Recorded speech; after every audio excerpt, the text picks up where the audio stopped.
Hello, everybody, and welcome back to the Forge D20 podcast. I am your Forge Master, Zach Coldiron. I'd love to welcome you all back. We are back from vacation, and I am absolutely ready to hit the ground running. Before we begin today's episode, I'd like to thank our sponsor. If you're in the need of a boat or an RV, you guys need to be reaching out to my buddy Dominic Neglio over at Boat and RV Outlet Hudson, Florida. He will definitely be helping you out with any of your boat or RV needs, so make sure that you guys go ahead and follow them on Facebook at Boat and RV Outlet Hudson, and you can reach out to my boy Dominic Neglio, who's going to get you hooked up with a sweet new asset today. Without further ado, let's jump into this episode of Thrones. Hello everyone, and welcome back to Forge D20's campaign, Thrones. I am your DM Hunter, joined once again by my best friend Zach and my brother Parker.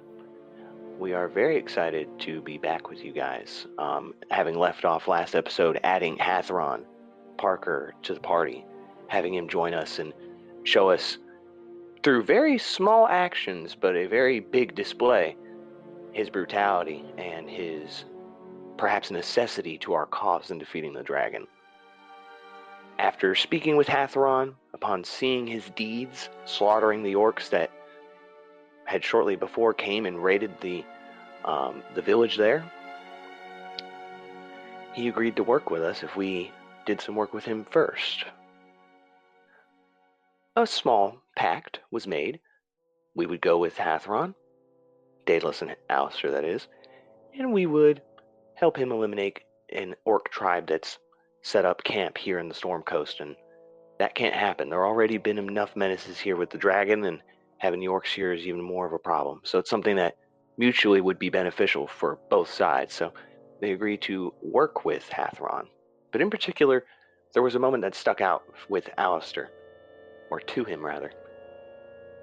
The words, "all of the orcs," ringed in his head. Seemingly the only cause of distress between the two parties, the wording of their pact, all of the orcs. Alastair objected, but Daedallus eagerly agreed to Hathron's terms. So we'll see where this leads. But for now, we're going to pick back up where we left off. Hathron, Alastair, Daedallus, the three of them having made their pact, are now on their way to the point of interest in today's episode, a place known as the Circle of Thunder. The Circle of Thunder is a location that is very sacred to worshippers of the storm god Talos, and this particular band of orcs worship said god of thunder. These orcs have made up camp in this Circle of Thunder to perform a ritual, and now it is up to our intrepid adventurers to put an end to this. So, we're going to pick up right where they're going to be arriving, just at the base of this Circle of Thunder. So, Hathron, Alastair, me, Daedallus. Ominous storm clouds gather in the sky as you approach a 90-foot tall hill with trees spreading across its slopes. The top of the hill is a large ring of standing stones. Two ghastly figures dance within this henge, surrounded by a number of small capering creatures dancing in circles around them. Other than this, you see an entrance at the base of the hill to your side. It looks like some sort of den from here. You can't quite see in from this angle, from this basin. But this is indeed the site of the ritual in which Hathron spoke of. And so with that, let's pick up.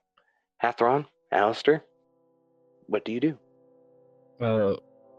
Is there any chance Hathron would know what this area is? Yes, you know you've researched this before, and research I mean scouting.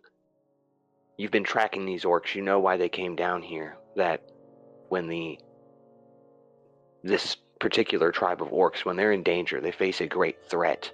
It is common for them to call upon higher powers and summon something to aid them, something from their god. You haven't found a name yet, but you do know they are attempting to summon something from your research, from what the other orcs told you back at the fishing village. Okay. Hathron is gonna crouch down real quick, kind of like taking a knee, to talk with Alastair and Daedallus about his idea of what they should do and what's going on. He sits down and he kind of like waves them over to come sit next to him or take a knee with him. And he says, this is the Circle of Thunder. The orcs I killed spoke of this place in high regard. I believe when they face a great enemy, they choose to come here and perform rituals to gain assistance from whatever god they beg to. There will be many orcs here. Alastair thinks for a moment. So what do you suggest we do? From what we can see, there is an entrance that leads into the hill, which I would assume is where most of the orcs are. But what's most important is stopping the ritual. I suggest the foolproof plan of rushing the shamans at the top of the hill as quickly as possible. That's doable. I do have something that could potentially help us out. And Alastair reaches into his pocket and he pulls out a necklace with 2 fiery beads on it. How would you guys like to see something go boom? And he shakes the necklace.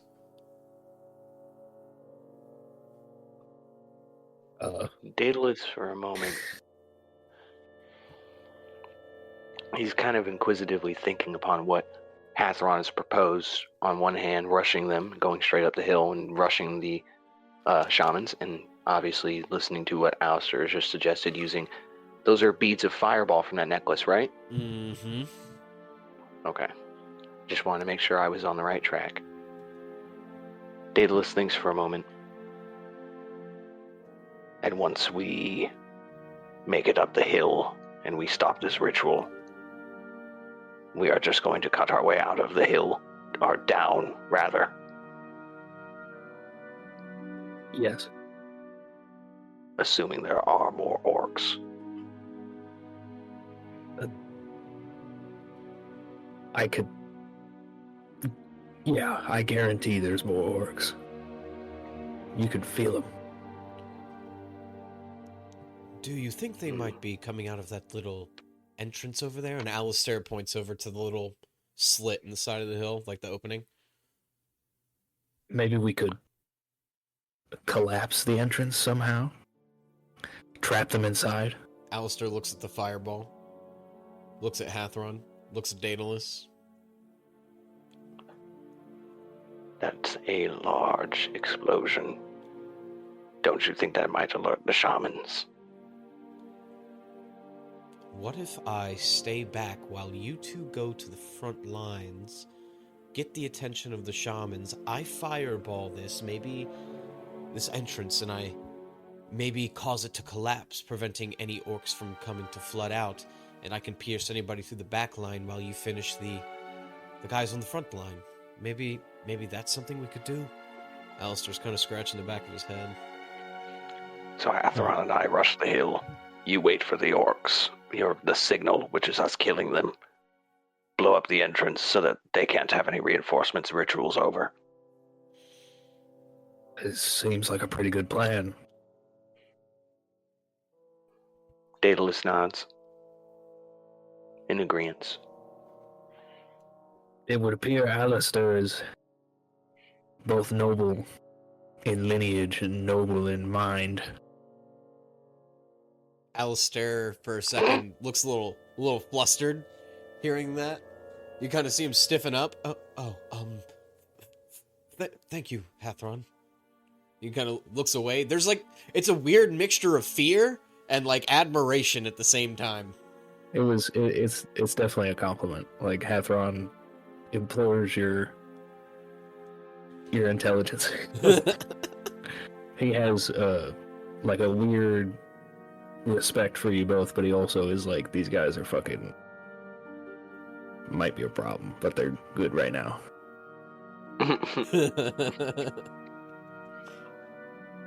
Well then, Alastair, you wait here.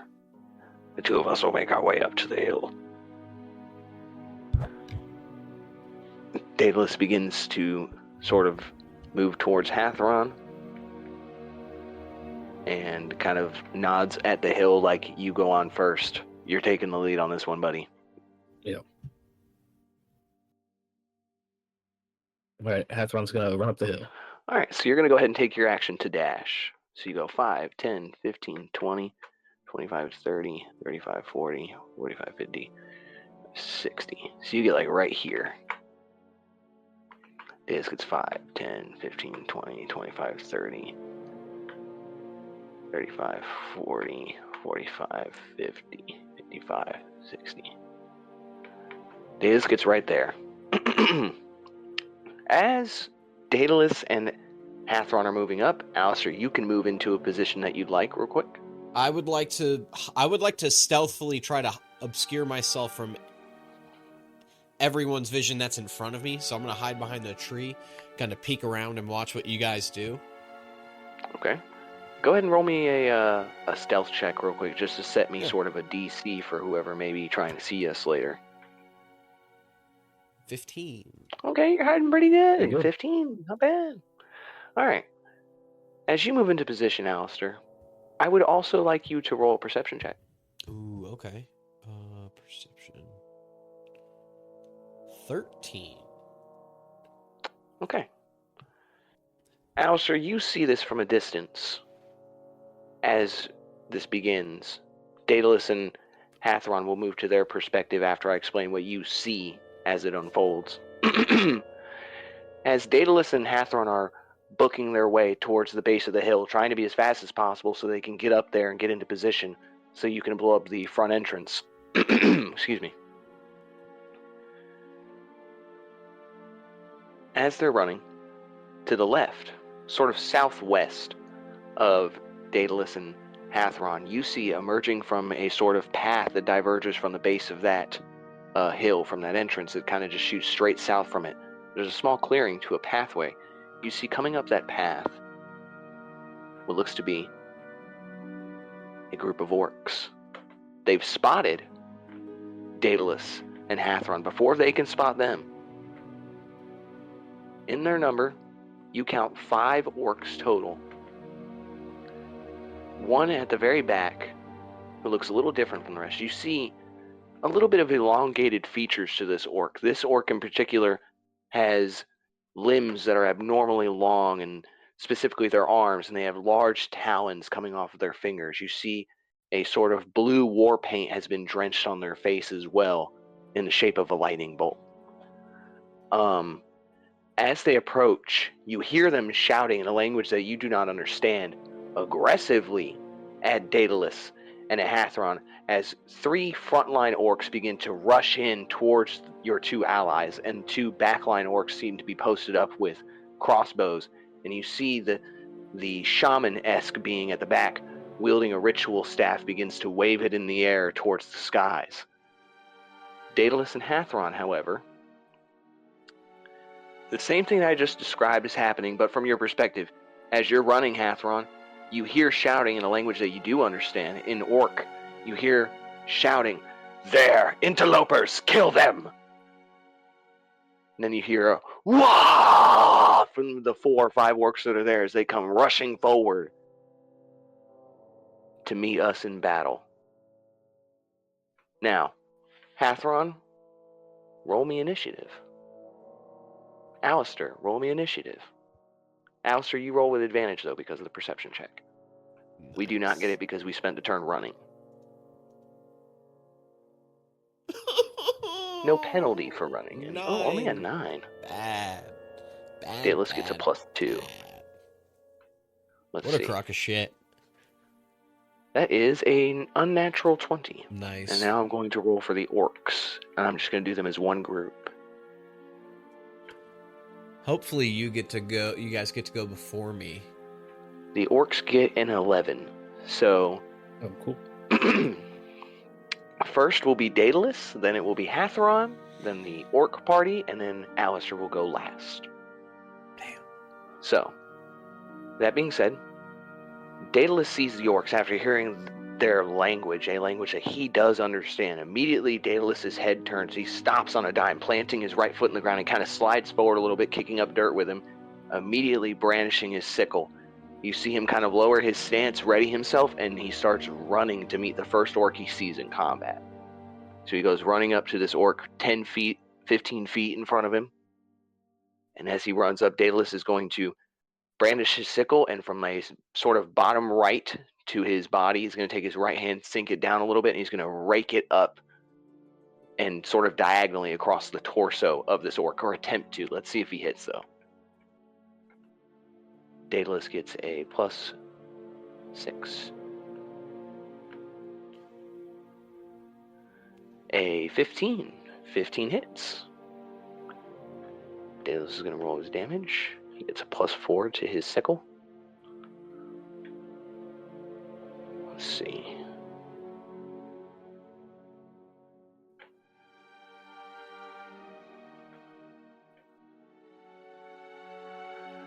Daedalus does 7 damage to this orc as he brandishes his sickle, running up to meet this foe in combat. He slices across this orc's torso. You see an immediate gash and spurt of red blood kind of misting into the air. As Daedalus swings the sickle up to the left, he brandishes it, sort of twirling in the air to bring it back down on a follow-up on the following turn. But other than that, that is Daedalus' turn, as we now go to the Orc's Bane. Hathron, what do you wish to do? You see 6 orcs in front of you. 1 Daedalus has already met in combat. Hathron is he's gonna stop running. He's gonna look up the hill. And he's gonna look at the orcs and Daedalus.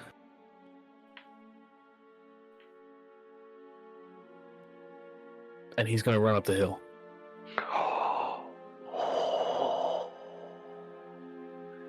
Hathron, you dog. Very well. You charge up the hill. That's All right. ballsy. That is ballsy, but he has an objective. You can tell he's one-track mind. 5, It's either 10, Daedalus can take him, 20, and he is who Hathron thinks he is. 25, 30, 35, Or 40, 45, he'll do it himself. 50, 55, 60. Hathron, you get just to the edge of the first sort of Stonehenge-like pillar.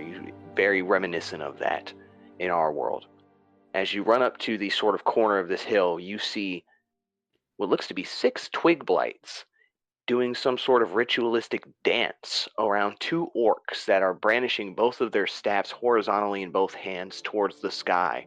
You see their eyes have rolled back into the back of their skulls as they're chanting out, Kalima! Kalima! And you see the twigs continue to dance. You've ran up to this hill, so you do have your bonus action. What do you wish to do? Shoot. Because you had to dash to get this far. Yeah, I'm gonna enter rage. Okay. So, Hathron, to describe your rage, you begin to feel this. Immediately upon seeing these orcs, you see this sort of dark sacrament they're performing for their pathetic god in your eyes. You see these pathetic little twigs dancing around them, how weak they are. And it just angers you to think of what these orcs might do if they summon anything, what evils they might commit, how atrocious it is to you that they even dare exist in the same realm as you. And in that moment, you feel the very anger you feel towards your father. Your ears begin to burn, and it feels like the blood beneath your skin begins to boil, and your teeth clench hard. You can feel the grinding of your teeth and sweat begin to perspirate from your body as you enter your rage and you're ready. Next turn begins, you're going to charge in there and begin the wanton slaughter. Anything else? I think that's all I can do. Very well. We're going to move to the party of orcs that Daedallus is engaged. Upon seeing Hathron begin darting up the hill, the anchorite at the very back is going to call out. You see him, Alastair, you hear him speak in another language that you don't understand, but you see him point at three of the orcs and points them up, or not three, sorry, two of the orcs and points them up towards Hathron, as if sicking them on him. He barks orders at them, and you see two of the orcs immediately break off and start heading towards Hathron. The others, however, stay here and engage with Daedallus. And the ones that are running up, you see one brandishing a cleaver, sort of running up towards Hathron's backside of the hill. They're dashing up there currently, at least that one is. He's going to get about 10 feet from Hathron. And then the other is going to move his full 30 feet, and then he's going to actually ready his crossbow, load a bolt, and he's going to shoot an arrow or shoot a bolt at Hathron. Now, he is at a lower angle. You're uphill. Remember, this is a 90-foot tall hill that they're on, this circle of thunder. So from this angle, he's shooting up about 45, 50 feet towards you, Hathron. Mm-hmm. This orc has a +1 to his ranged attacks. I'll roll it so that everyone can see it. That is a miss.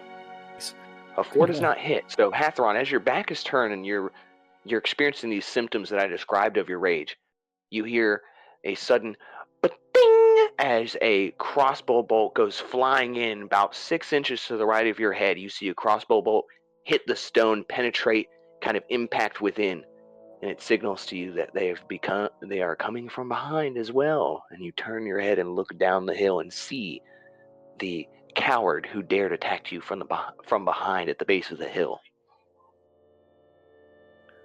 The next orc is going to be, because this one already wasted his turn, there's one that's about 10 feet away from you, Hathron. He wasted his turn dashing. Now, the 4 orcs that are still at the base of the hill, they're beginning to engage with Daedallus. The one that's in front of him that he already attacked is going to attempt to counterattack. He's going to take his own sword, a short sword it seems, and he's going to try to plunge it into Daedalus' gut. He has a +2 to this attack.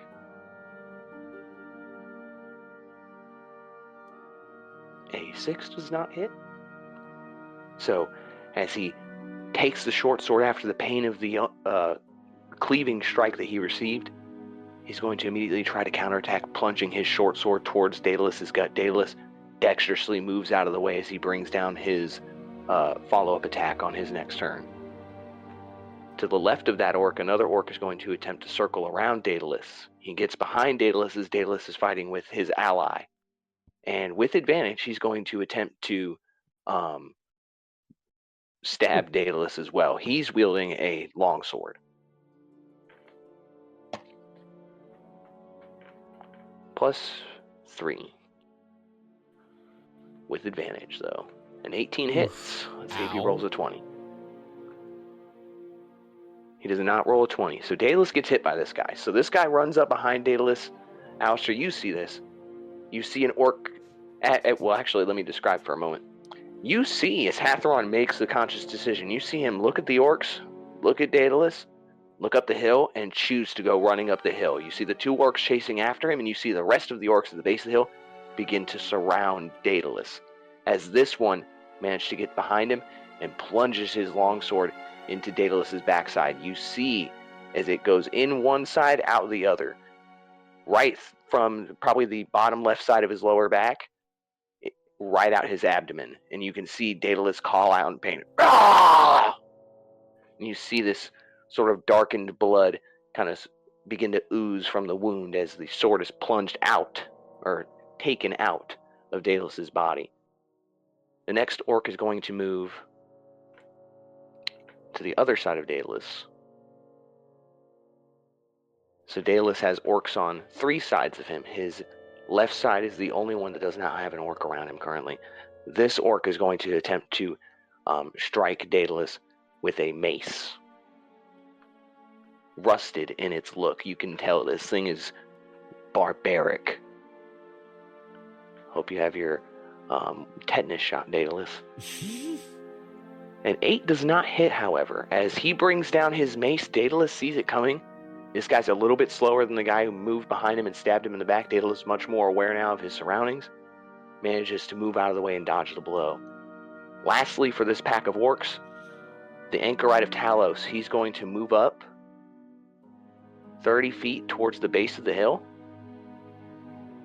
And he's going to raise his staff towards the sky. You're going to see a sparkle of sort of static electricity that begins to grow in number, and this becomes just sort of like this sort of Tesla coil-like look and sound as he's casting Bless. As you see 3 trickles of light shoot out to his allies. 1 to the orc that's about to meet Hathron in combat in melee range. Another to the orc wielding the rusted mace that attacked Daedalus, and 1 that shoots to the orc with the crossbow that shot at Hathron.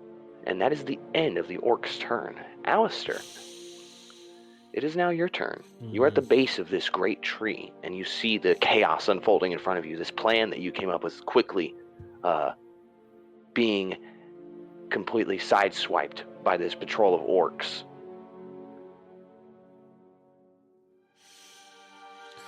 Oh, man. Yeah. Fucking threw a wrench in our plan. So... Oof. Alright. I think I'm gonna try this. Alastair is going to pull something out of his little pockets.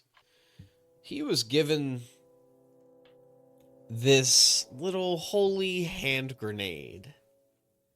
And he's going to chuck it. 15. I'll just use circle. I want to get these 2. So I kind of have Alastair throw it to where Daedalus isn't in it, but these 2 orcs are, and they need to make a Constitution saving throw. Ooh, Constitution. They've got a +2 apiece. So I'm going to go ahead and roll this to everybody. It's going to roll them together, but one's a 13, one's a 19. So, okay, so do they take half? Yes. Okay, so go ahead and roll me the damage for that holy hand grenade, and then describe. This grenade, Alastair chucks it, and Daedalus, to your left, you hear a thump, like a thud in the ground, and you just see this little ball just kind of sitting there. And then you see it collapses on itself, and a bright light suddenly, boom, begins to illuminate itself like a small star has made its way onto the material plane. And it quickly dissipates as it singes the skin of the 2 orcs that are to his left. Wow. That was quite the throw. And very fortunate of you, because you managed to kill the first orc, the one that Daedalus had already cut up with his sickle. You deal the killing blow. You watch as his already weakened body just completely collapses, and you see his entire back is covered in scorch marks. His clothes have been burned off on the backside of him, and his skin is just beyond recognition, just a gray leather material now. Ooh. As he lays there smoking in the sunlight, or well, lack of sunlight, in the beneath the storm clouds. The other orc, you can see from his right shoulder down his tricep and parts of his backside of his ribcage, you can see has been singed by the heat of the sun, basically. And you watch as he grimaces in pain.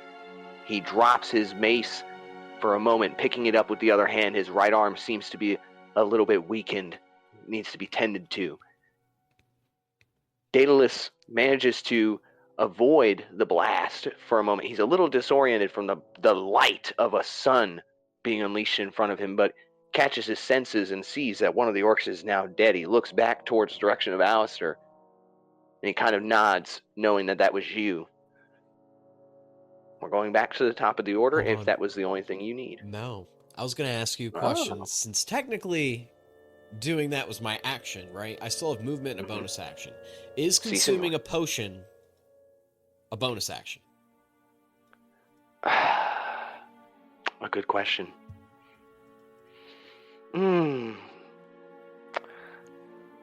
This sets a strange precedent in this campaign because this is the first time I've been asked this question, so I have to remember this moment and keep coming back to it. I'll write it down.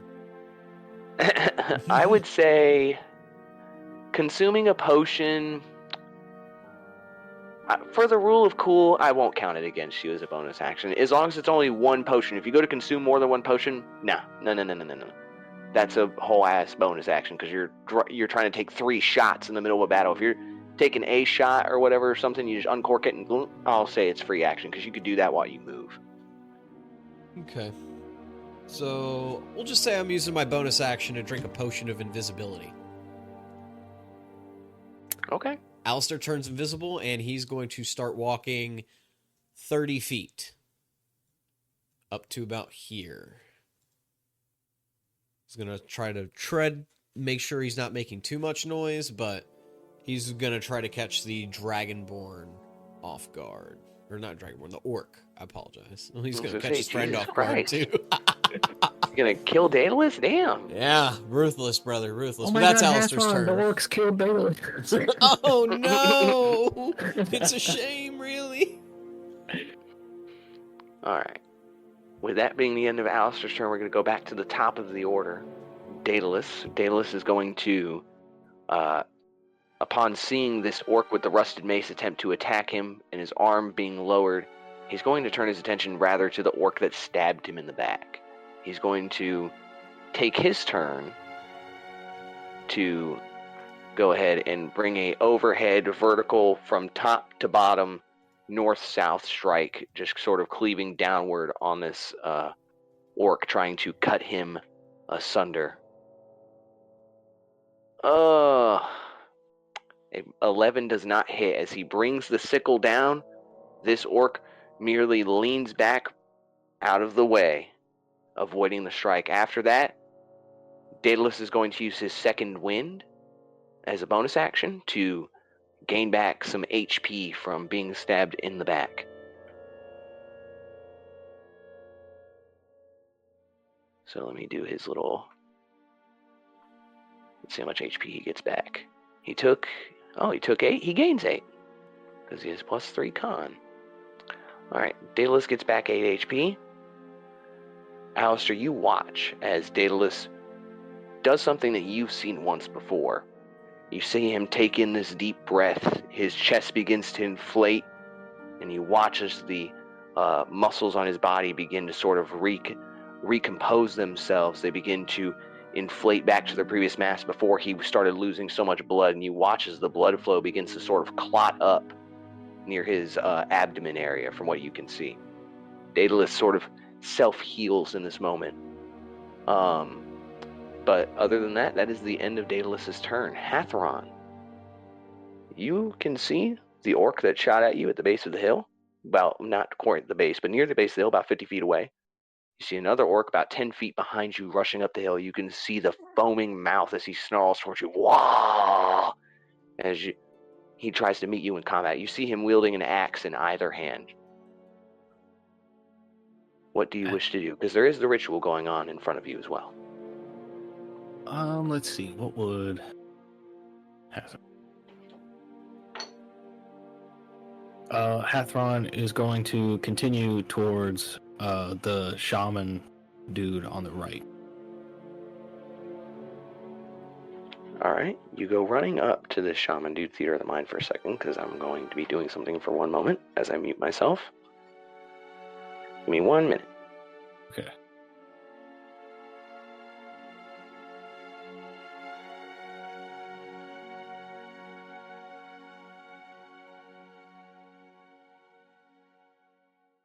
Ten, 20 can go right to.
fucking bugs in this house.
Just so you know.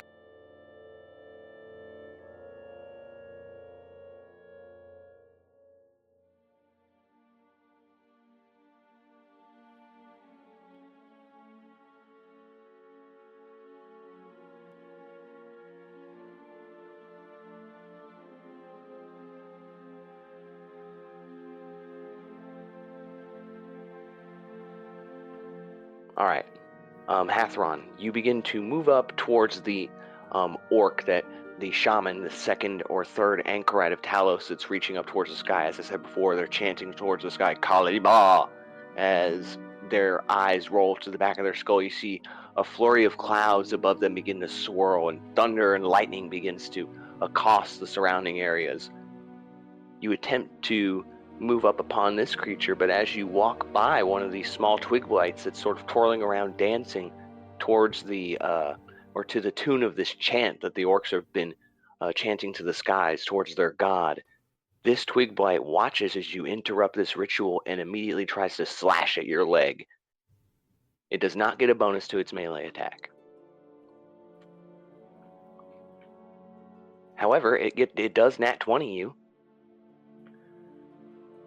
So that twig blight is going to slice right at your Achilles tendon on your right leg, Hathron.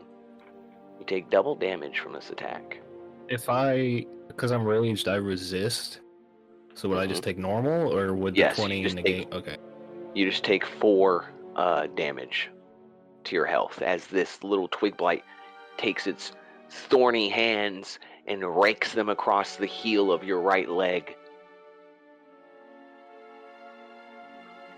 Okay. What do you do?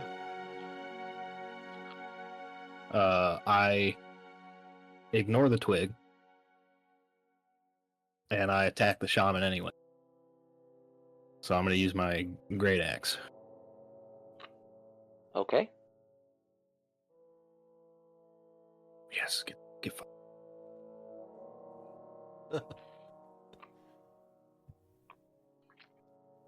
You are level 4, so you can't attack more than once. Okay, and that's Remember, at level 4 you got 2 attack. Yeah, 9 damage. Hang on, I gotta read the thing. And I get an extra +2 to my damage because I'm raging. So 11 damage. 11 on the shaman. And then I'll turn and throw a hand axe at the little twig guy. No, he's only 5 feet away from you, so you would take a penalty to throwing that axe. Oh, then I'll just fucking hit him with my great axe. There you go. Oh, you definitely hit that dude. Let's see if you kill him. Oh yeah, that twig is pruned, I'll say. You, would you like to describe the attack as you hit both, or are you okay with me describing it? It's fine. Yeah, that's fine. Okay, go for it.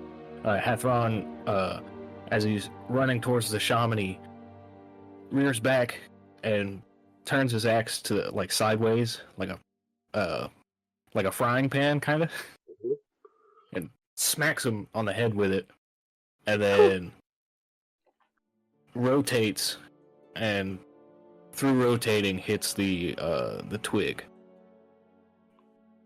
The twig person, and it just shatters into a million little sticks. You watch as one twig blight becomes many small twigs before you, just kindling to a fire later for your next sort of camp that you'll be making here. You think to yourself, as you turn your eyes back to the shaman, you see he is rocked. He is seeing stars. You see him doing the stanky leg for a second because you hit him so hard, and he begins to regain consciousness, and you see that he is full of anger and fury as you dare interrupt this ritual of his. I'm going to roll him initiative and add him to the encounter as well now. But it's going to be him and the Twig Blights. His other orc buddy will join on their initiative whenever he's not in a trance. He gets an 8, so they actually go last. Alastair will go before them. Is there anything else you can do, Hathron? I would like to do like a war cry or something and try to get some intimidation off if I can. Oh, okay. Go ahead and roll intimidation. Let's just D20.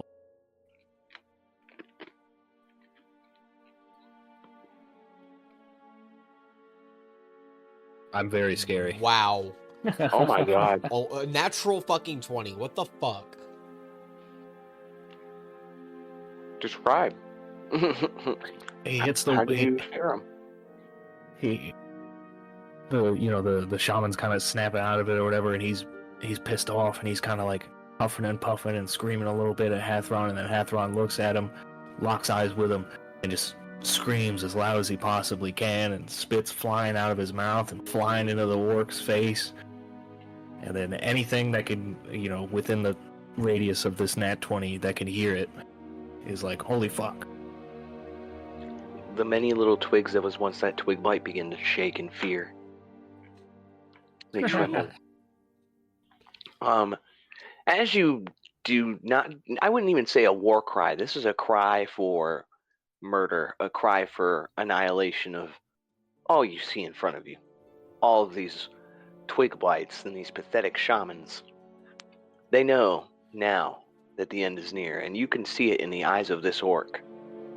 They have made a grave mistake in not completing this ritual sooner. So you see this fear sink in. He has now got the fear affliction upon him, so he's got a debuff upon him. He's not going to be able to attack you with the same amount of zeal as he once had. You know the fear effect for D&D, so. That being said, as he's frightened by you, the twig blight that is about 10 feet to your southwest and the twig blight that is 10 feet to your north are also frightened by you. The other orc and the other twig blights appear unaffected and still stuck in a trance. That being said, Hathron, that is the end of your turn. Now the orcs that were in that initial party that came from the southwest, they're going to begin their turn. The one that was 10 feet to the south of Hathron is going to follow him up the hill, 5, 10, 15, 20, 25, 30. He gets right on Hathron's backside.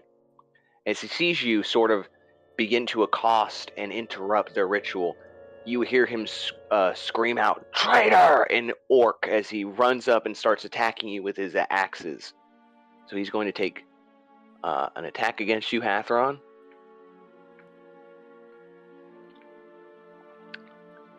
Does a 12 hit? No. A 12 does not hit. He misses. Wait, no. You are currently flanked. Forgive me. He has advantage.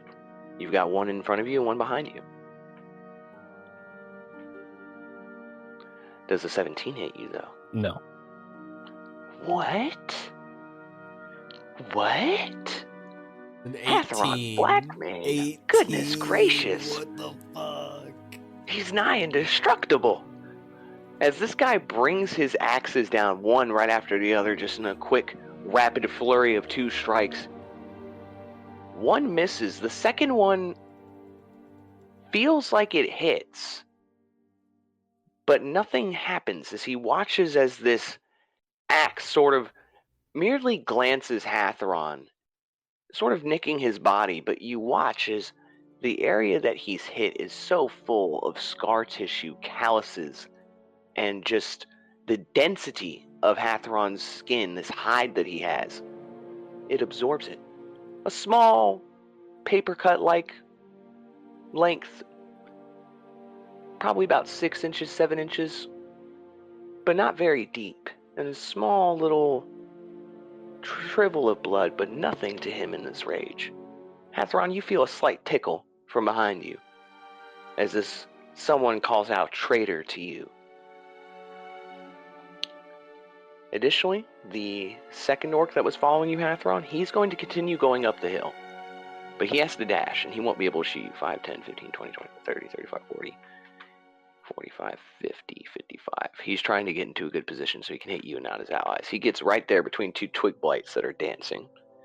And now we're going to go to the two orcs that have sort of semi-surrounded Daedallus. The one with the rusted mace is going to move to Daedalus' southwest and get back to flanking position with him, stepping over the corpse of his burnt ally from the Holy Hand Grenade. He's going to attack Daedalus with advantage.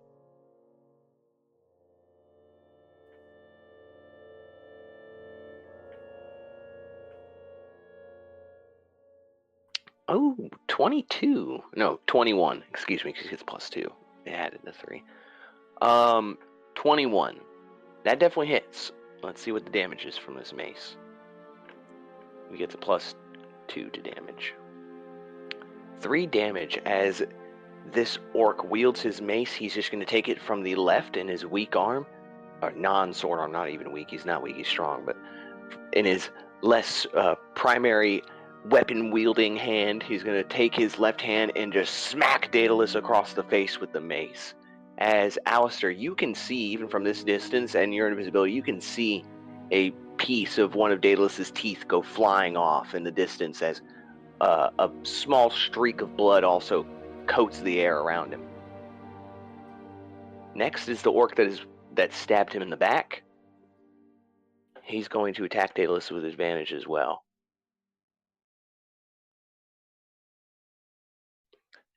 He misses, however, as the other orc strikes Daedalus in the face. The other one was attempting to cleave him and try to cut his head clean from his shoulders. Daedalus' head, now angled out of the way, just happenstancely happens to move out of the way of this head slashing strike. Alastair, we now move to you.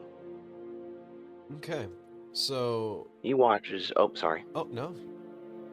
You watch as these two orcs are just beating the whole... Oh, I forgot an orc. We have to go back. Forgive me. The Anchorite of Talos. Rewind. I forgot to use him.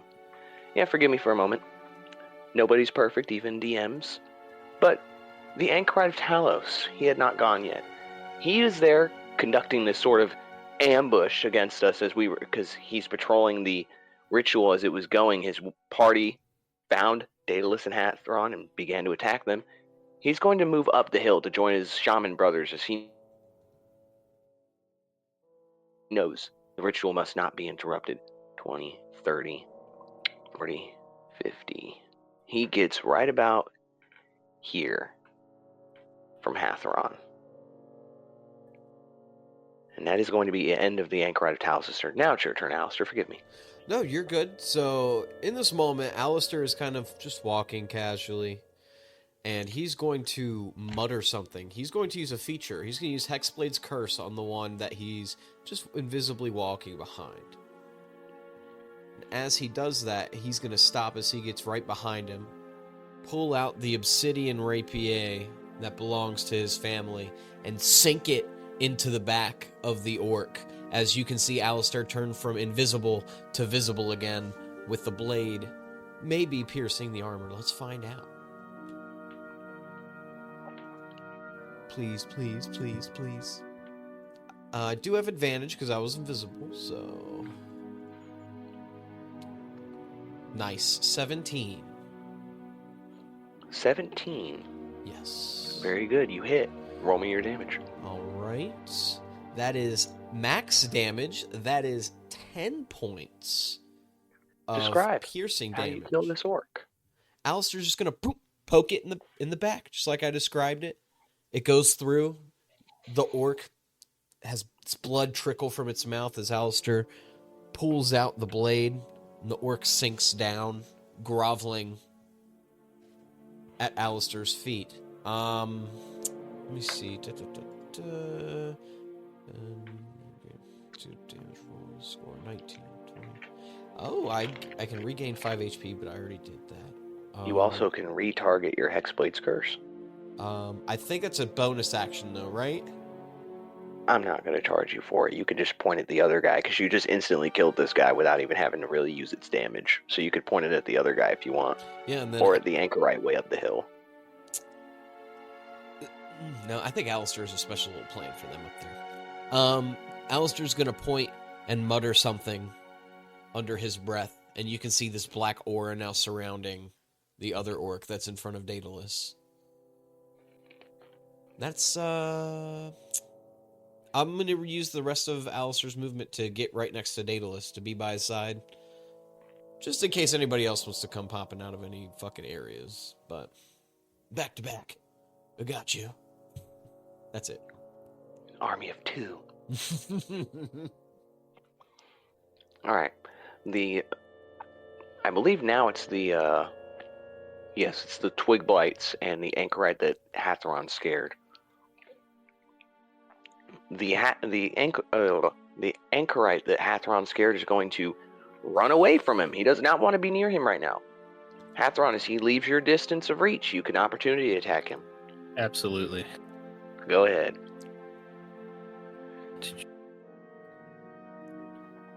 Can I use anything, or do you want me to be picky? You can. What do you mean? So it's an opportunity attack. Use your melee weapon. Yeah, good.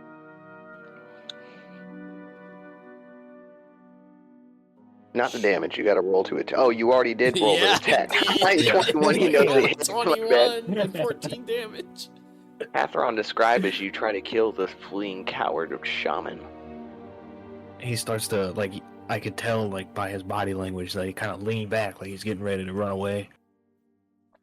And so when he takes a step back and he's on his off foot, I swing my axe low to try to hit him in the legs.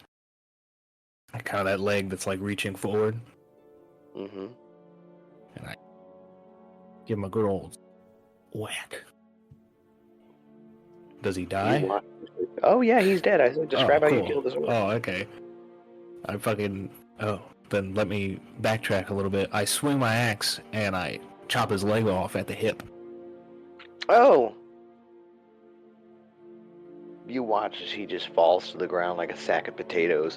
He crawls for maybe a second or two, and then just goes limp from the blood loss. You watch as he thralls around in pain, screaming out, and then the screams just go silent.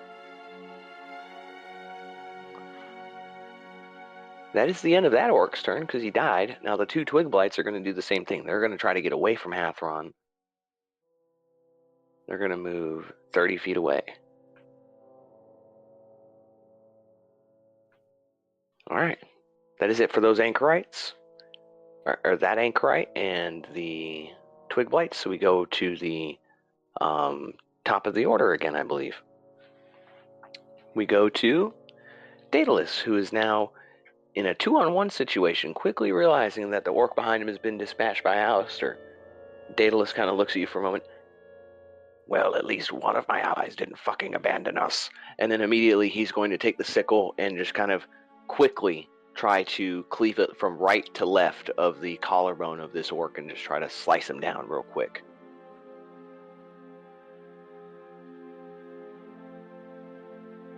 Oh my goodness, Daedalus, please hit an attack, brother. As he misses, this one just immediately, he sees this one coming. Daedalus looks a little slow in this moment as this orc also just sort of leans back right out of the way of it. As it goes maybe 6-7 inches in front of his face as it just slides right by. You hear Daedalus next to you curse himself for missing. You can see the anger in his eyes at the failure of his attack. We next go to Hathron, back to you. You Sick. just killed that orc in your opportunity attack. Alright. So if I, move to this orc's, back left, would that be okay? Would I take... As long as you stay in his reach as you move. Okay. So yeah, that's where I want to kind of go, right here. So now I'm in between two of them. And then I'm gonna, do an attack, and as my bonus action, I'm gonna frenzy as well. So I'll use my great axe on the first one, which I'm just gonna hit the little button. So it might roll damage too. It should. Yeah. Okay. So I hit that first orc. Mm-hmm. And I will now do the... What is that? The shaman guy? Yeah. The anchorite, yeah. You could say shaman. It's probably just two.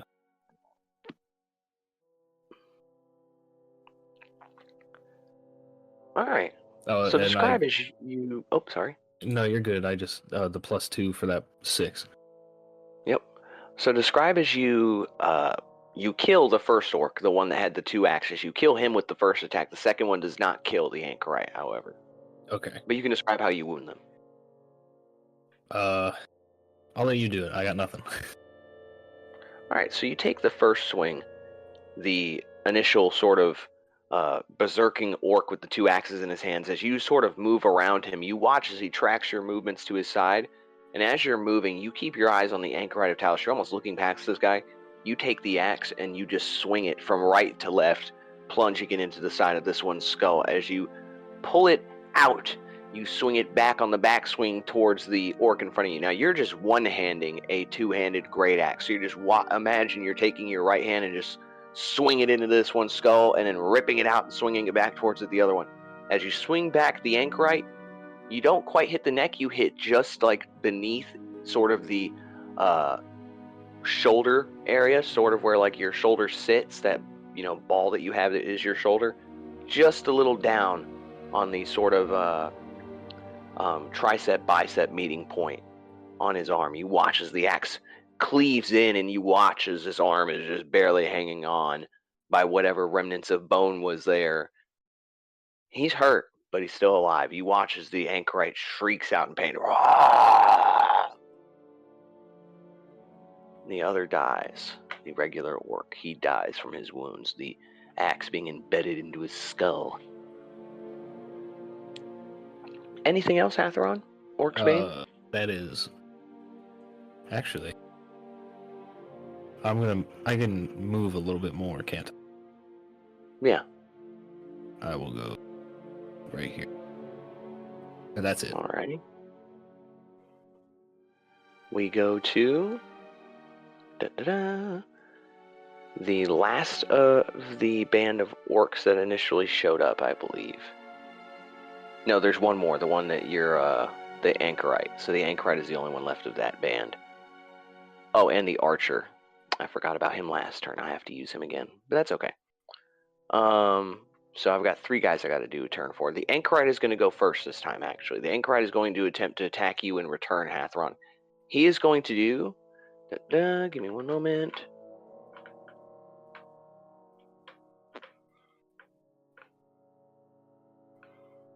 He is going to attack Shocking Grasp on you, Hathron. So, he's going to make an attack roll on you. Advantage if you are wearing armor. Are you wearing armor? No. You do not wear armor. Very well. He is going to, without advantage, attempt to Shocking Grasp you. Let's see if he hits. He gets a +4. Oh, he rolls a 1. He tries to reach out himself. and shock and grasp you, and instead he grabs a hold of your axe. As you reach out, you basically, you're checking somebody in hockey, you ring up your great axe, and you both grab onto either sides of it. You can see the lightning sparkle in his hands, but it does not conduct across your axe, as he's grabbing part of the handle, so it's sort of grounded in a way. That being said, he is grabbing onto your axe as cause of this axe. So you're both kind of in a fight of strength for this thing. So go ahead and roll me just this little sort of bonus action for him, rule of cool stuff. Roll me a strength check as he's trying to steal that axe while he's at it. All right. That is a 13 from him. I got a 14. You got a 14. Oh, I get advantage on strength checks. Okay. Okay. 14 still wins, though. You successfully grab your axe, and with a mighty heave of your biceps and your triceps, you pull the axe and wring it out of the anchorite's hands. As you see him sort of hiss at you as you do this, you can see a sort of sparkle of lightning shooting from his eyes. He's going to be getting ready to cast something else next turn. Can I get all three of us, so me included, roll perception checks on your characters real quick for me? 14. Well, Daedallus don't see it. He's too busy. I gotta find perception. It's in your skills. Oh, okay. I'm an idiot. It's +0 anyway. Fantastic. So, Hathron, you do have enough to see it. 5 was the DC. Daedalus just rolled 4 because he has a +1 to wisdom. So, Hathron and Alastair, you hear all around you, you've realized as this fight has progressed that the lightning and the thunder has gotten more and more common, more repetitive, more strikes, and they are getting closer and closer. As you look up at the previously swirling cloud line, you now see a sort of orchestra of dancing lights casting across the cloud line, surging around you. You hear the thunder cacophoning across the hillside here, and you see the eye of the shaman that is still locked in trance. You see his eyes grow a bright, vibrant blue as his whole body begins to shake in this sort of trance and throttle back and forth. You hear him still, Kalima, Kalima. As he calls out to the sky, you see the sky begins to open up just for a moment. You realize they are about to reach the climax of this ritual, and you have to act soon. The two of you realize this. Daedalus is too busy focused on the one orc he can't seem to kill. That being said, we're going to... That was the anchorite. So the orc that is about a little bit more than 5 feet, but not quite 10 feet away from Hathron, he had the crossbow. He is going to put himself between Hathron and the final, what's it called? Anchorite there. Sir, it's not your turn yet? Just checking things. Audience didn't see that, but I'll just describe that Zach decided to cast Fireball in the middle of my turn. No, that's not my plan at all. AoE. No, I cast a magic missile at the darkness. Cast Fireball. Magic missile at the darkness. Fireball. I cast, or I don't. God damn it! Now you got me saying I'm casting. Sorry. This orc is not casting. He's putting himself between the anchorite and Hathron. He's 5 feet, or not quite 5. He's 10 feet away from basically either of you. He's right in the middle, and he's going to take the penalty of shooting this crossbow at close range with you.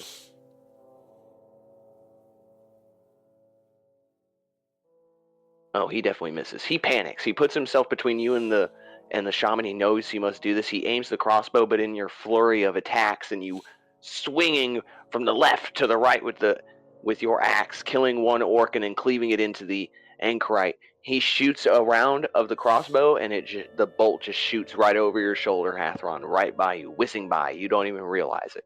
He begins shakily reloading another bolt into the crossbow. The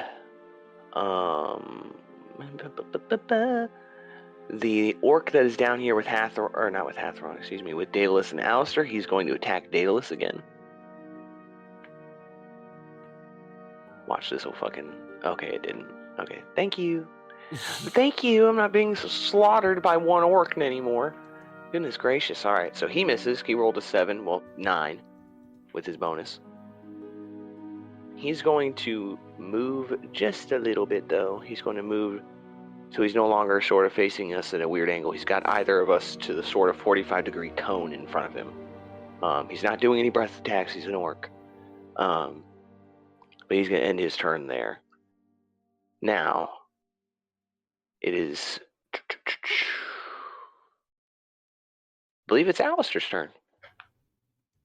Oh, fun. Alastair is going to turn to Daedallus, because Daedalus did make a comment earlier.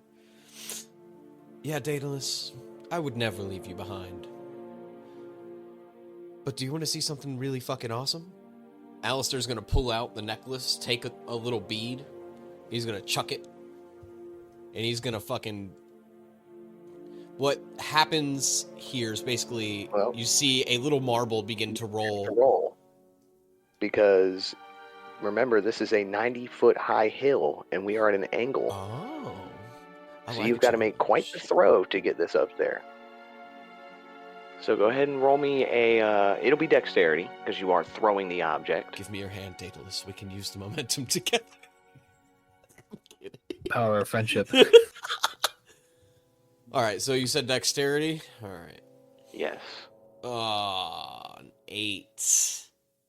So I'll say it's not quite on target, but it does good up there. So go ahead and move that. I'll say roll me a D4. This will determine the direction. 3. Okay, so it's going to go south, and then roll me another D4.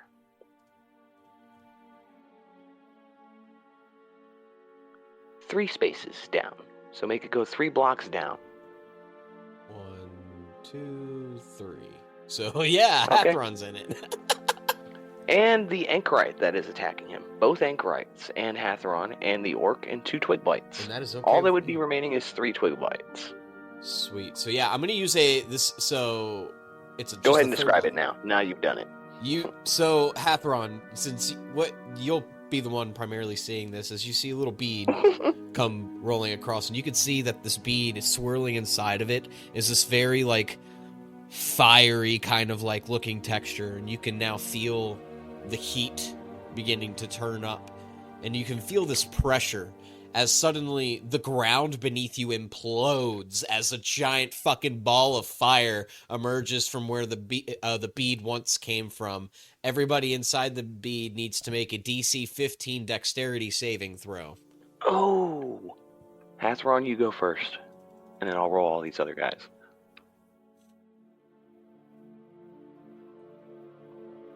Fuck. Wow, that gets rid of your rage bonus, so you take the full damage. Don't roll the damage yet. I'm going to roll individually for each of these guys. This is for the anchorite that Hathron is fighting right now. He passes, so he takes half. The anchorite that is currently locked in trance, he fails.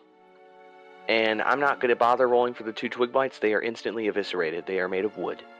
The fire turns them to dust, and the other orc in the middle between Hathron and the anchorite. He misses as well. He fails, not misses, excuse me. Alastair, roll your damage for your fireball. Whoa. My goodness! 30 points of fucking fire damage. Hathron, you take 30 points of damage. I don't resist it either, because I rolled a fucking... Yeah. Holy shite. Uh-oh. How much HP do you have? 34.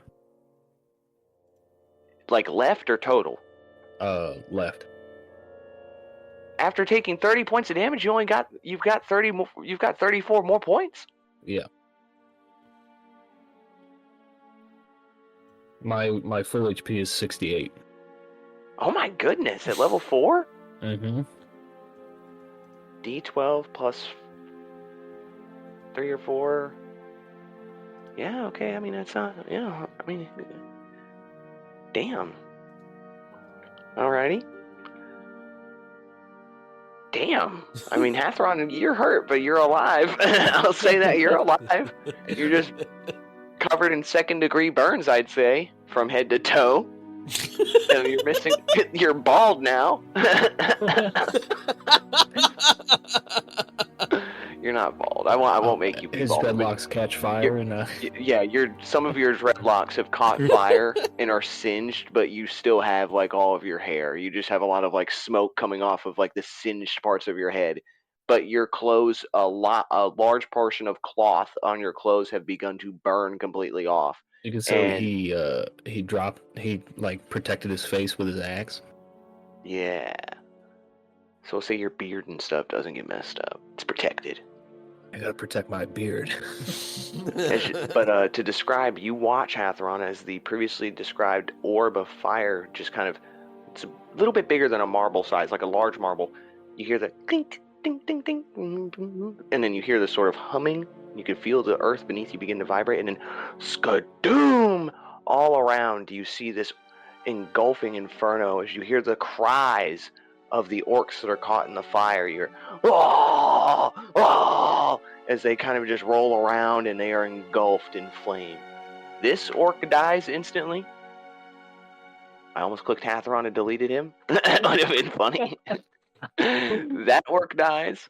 The orc that was engaged with Hathron, the anchorite, is dead. The one that was also engaged with him, the crossbow wielding one, he's instantly eviscerated. He's right in the middle of it. The twig blights are also eviscerated, and this anchorite, I have to roll for him. He's the only one left. He saves it, so he lives, but he is covered in second-degree burns as well as Hathron is. And he's blasted. I'm going to say both Hathron and this anchorite are going to be knocked back 10 feet away from the source of the blast. So Hathron, you're going to move diagonal bottom right of yourself. You're going to move 10 feet, sort of like rolling down the hill a little bit from the blast. And you are knocked prone. This guy is going to go 10 feet back, 5, 10 into the stone wall, and he's going to stop there. Hathron, you sort of are regaining your consciousness, looking around. All you hear is the ringing in your ears. You hear nothing but ee! And you're sort of briefly concussed as you begin to regain vision of the world around you. What do you do? So I run back up. Mm-hmm. Moving diagonally, that's still 5 each, right? Yes. Okay. As long as it's touching. 5, 10, 15, 20, 25, 30. I think my movement would be. Yeah. He is just out of your reach. Alright, I'll take it. And I will throw. Let's see what. I'll throw one of my hand axes at the. You are raging? The one guy. Okay, go ahead and roll me your attack to throw it. So it's dex instead of strength. You definitely hit. It doesn't matter if it's dex or strength. You definitely hit. Gotta do 12 instead of 10. 12 damage. So describe as the hand axe that you pull out and you just throw it at this dude as you're running at him. Describe. Alright, so Hathron rolled down the hill and he catches himself and digs his hands into the dirt and shakes his head to kind of readjust himself and just sprints right back where he thinks he came from. And as soon as he gets back up the hill, he sees the shaman, and he just beelines it straight towards him. And when he's about 5-10 feet away, he pulls out his hand axe and slings it as hard as he can at the shaman. And it's a haphazard quick throw from like the hip, and he throws it kind of misadjusted, so the back of the axe hits the shaman in the head. And so the blunt force from the flat part of the hand axe smacking him in the forehead dents his skull in and causes brain matter to shoot out his nose and his ears as his head kind of implodes from the force of the quick toss. And he smacks his head into the back of the wall he's standing in front of, or fallen in front of. Alright. That anchorite is dead. As he dies, all of the twig blights wither and crumple into small piles of twigs.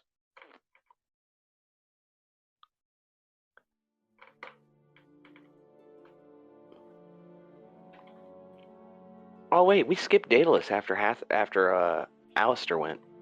So we're going to do Daedalus' turn real quick. He's going to attempt to kill this orc, and then we'll describe what happens after killing that last anchorite. I'm just going to get this out of the way. Oh, he finally fucking hits him. I was going to say, if you don't do it, Alastair will be like, stab. He does enough to kill him after all he's been through. He does 5 damage. Daedalus takes the sickle, and just with a quick arching strike, as he forgive me, my Tourette's acting up, speech impediment. Twirling the sickle in between his hands for a moment, he takes the pointed end and sticks it right into the orc's neck, and just plunges it right back out of the artery that's grabbed on, as you watch the orc slowly begin to fall to his knee and then begin to bleed to death. As this happens, Hathron is also killing the last of the anchorites. And as this happens, all 3 of us can't help but hear and see. So we hear the gusting of the wind on the tree line. We watch as this vortex opens up in the sky before us. Hundreds of lightning, an orchestra, a symphony of thunder erupts all around, ringing your ears to the point of pain, mind-numbing pain. And then Hathron, you are knocked back again, this time in between the arch of this stone hedge, 15 feet almost down the hill. Hathron, Alastair, and Daedalus, all blinded by the flash of silver blue light that burns our retinas as we hear Skadoom! And shortly after the flash of light, you hear as immediately you see this massive beast that has been successfully summoned from the realm beyond by the orcs. Do you see on the screen before you? Holy shit! Yeah. Yes. Send me that picture, bro. You have access to it. It's in the module, my brother. I'll use it to promote the podcast. That's fucking cool as fuck. Yep, use it for this episode and next, because that is the end of this episode. Before you, Alastair, Daedalus, Hathron, is Gorthok, the Thunderboar, a demigod of the god of Talos, summoned by the Thunder Circle of Orcs. But for tonight, that is the end of this combat and the end of this session, as in the next episode, our party will face the full might of a demigod brought to the mortal realm. I want to thank both of you for attending the session and for being here to record this with me. I want to thank the audience for being here. We couldn't do this without you guys. We really appreciate your continued support, your continued listenings. And if you are interested, you can follow us on our socials. We have a Reddit now. We have Instagram. We have Facebook. And of course, you can always check us out on Patreon, where we'll be launching some new one-shots and some new Raw and Unforged commentary episodes, some podcast stuff for you guys. That's exclusive to our Patreon subscribers. So if you guys want to check that out, it would be very appreciated. Any little bit will help as well. But that being said, I'm Hunter, your DM for Thrones, and I just want to say thank you all so much. You all have a wonderful night. All right, ladies and gentlemen, that is it for today's episode of Thrones. We really appreciate you guys tuning in, and we'd like to thank our sponsors and our patrons as well. First of all, shout out to our patrons, Melanie Droz, Melanie Cocciolone, and Anakin Groce. You all are fucking awesome. I love you so much. Hunter loves you so much. Parker loves you guys so much. Thank you so much.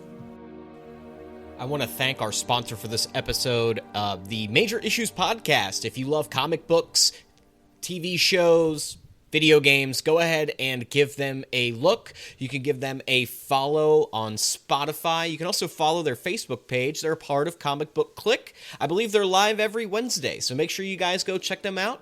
Give them a like. So everyone, thank you for listening. Continue to forge forward, and we'll see you next time.